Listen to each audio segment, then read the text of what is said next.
Berdasarkan pembahasan kita sebelumnya, maka kita menemukan tanggal-tanggal penting untuk menjurnal, yaitu tanggal saat kita membeli obligasi, kemudian tanggal ketika kita menerima kas sebagai pendapatan bunga, dan tanggal di mana kita harus melakukan amortisasi diskon.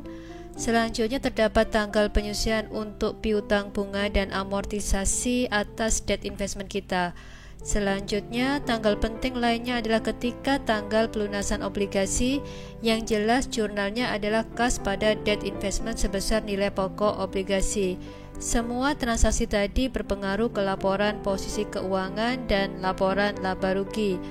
Akun debt investment dan interest receivable dilaporkan di laporan posisi keuangan, di mana debt investment kita laporkan di kelompok non-current asset sebagai kelompok long-term investment atau investasi jangka panjang.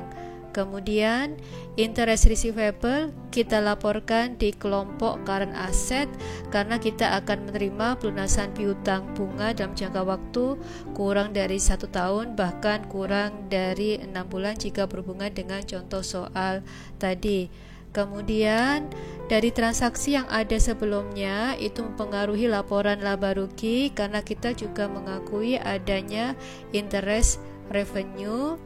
Di transaksi pertama jumlahnya adalah 4614, transaksi kedua 4645, sehingga kita akan melaporkan interest revenue sebesar 9259.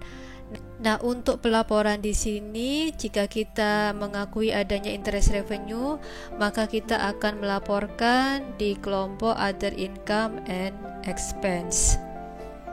Jadi kita sudah mempelajari akuntansi untuk investasi dalam bentuk hutang yang tergolong held for collection, di mana kita melaporkan sebesar amortized cost. Kemudian juga kita mengakui adanya pendapatan bunga yang kita laporkan di pendapatan dan beban lain-lain. Nah, terkait dengan unrealized gain or loss, kita tidak ada transaksi yang mengarah ke unrealized gain or loss.